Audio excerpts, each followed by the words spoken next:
Hello, good afternoon, good evening, good morning, good night. I don't actually know where all of you are from, so I thought I'd cover my bases. Ba-dum, ba-dum, ba-dum, ba-dum, ba-dum, ba-dum, ba-dum, ba-dum, ba-dum, ba-dum, meow, meow, meow. Today in the world of Katrina reviews a book, The Fault in Our Stars by John Green. This book, oh my gosh, I read it and I could not stop reading it. I couldn't stop. And when it ended, I was like, no, there's gotta be more. John Green, what are you doing to me? Your writing is so fantastic and lovely and beautiful and funny and gorgeous, and I just want to eat it. I want to eat your book. I want to taste it. I do. What are you doing here?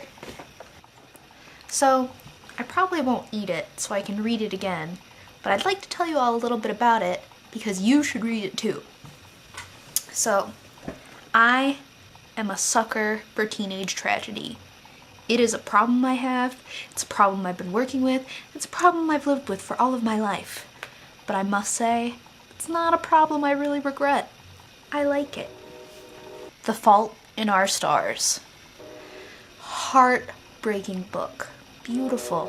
It's about a young girl, Hazel Grace, who has cancer. She's pretty much a homebody. She's at the age where she could be in high school, but she's so smart. She goes to college because she's awesome like that. And her mom also forces her to go to a support group. She has a friend there who she likes named Isaac, who has some form of cancer in his eyes, which is causing him to go blind. But they have a connection. They're friends, they're buddies. And one day, Isaac brings a new kid to the support group, Augustus Waters, a character who, I've got to say, I have a bit of a crush on. Anyway, he comes in, and he's just giving Hazel the stare down, you know? Like, I want some of your cancer body. I don't know. That's probably inappropriate. But anyway, he sees her, and he has this fascination with her, and he just wants to be friends with her, and he wants to love her, and he wants to make her love him, and he just wants their life to be full of love and romance. Turns out, though, that he had cancer a while back, and he lost one of his legs, so he has a fake leg, which I think is pretty cool. Anyway, they become really good friends. Like, Augustus wants it to go farther, you know? He wants Hazel to be his girlfriend. It went there. But, she finds out, eventually, that Augustus had had a girlfriend before who had actually died of cancer. She didn't want to put him through that again because she was terminal. She had water filling up her lungs, water, which is a central theme in this book. I mean, Augustus Waters, water. I've learned it in so many classes. It is life, it is rebirth, it is change. Water is a very central focus. If any of you have ever taken a literature class, ever, you're gonna be pummeled with it. But anyway, she doesn't want to do this to him again because she knows she's gonna die eventually, and he's better, and she just doesn't want his life to be surrounded by death. But anyway, he convinces her otherwise. She shares with him a book that she's just in love with. He falls in love with it too. She gave up her one wish, you know, cancer kids, they get a wish, I guess, to go to Disney World. I mean, who wouldn't? If you're 13 and you think you're gonna die, you're probably going to Disney World. But she wasted her wish, I guess. And but Augustus hadn't wasted his wish.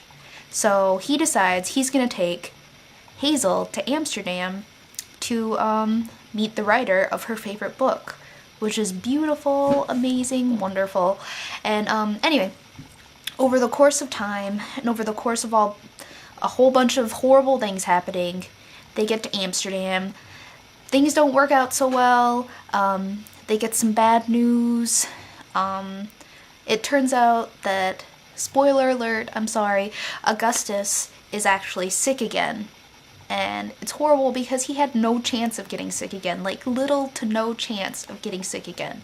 That's what makes this so hard.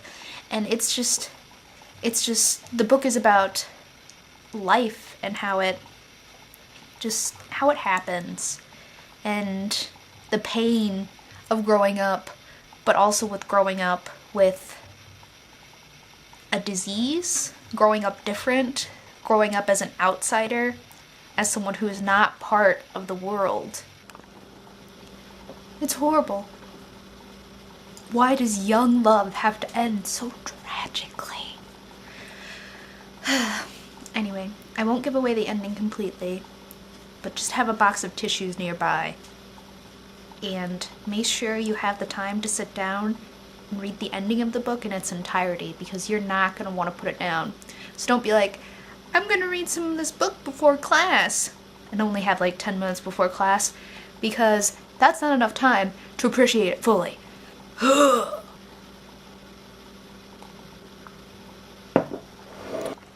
If you couldn't guess by my giant boner for this book, I have given this a 5 out of 5 on the Katrina rating scale. And as you know, if you watch my other video, which if you haven't, you should, my rating scale is very mathematical and thought-provoking. I'm gonna try and make that my catchphrase. Anyway, beautiful, wonderful, gorgeous book. Read it if you have the chance, and you should have the chance, because it's something everyone should read. Starla, what would you like to say to the internet? It's alright. Sometimes silence is all that there needs to be. Recommendation time! Anything by John Green. An Abundance of Catherines, which is something I just read. Beautiful, so funny, so just right. It's so real and beautiful and gorgeous. Also, The Perks of Being a Wallflower by Stephen Chbosky. I'm sorry, I don't know how to pronounce his last name, and I don't do research in pronouncing things. I like to just let it flow from my informed tongue of linguistics and sounding out and hooked on phonics, I guess. But anyway, Perks of Being a Wallflower. It's a perfect lead out. I read this right after reading The Fault in Our Stars, and it was a good transition. And actually, that is my next book to review. The Perks of Being a Wallflower. So, I hope you enjoyed my review. Please stay tuned for next time, when I will indeed be reviewing The Perks of Being a Wallflower. And I'm gonna say goodbye. I'm gonna say goodbye. Goodbye. Goodbye. Au revoir. I don't know how to say goodbye in other languages, otherwise I would. Anyway, thank you to my viewers, however few you are. See you next time. Meow.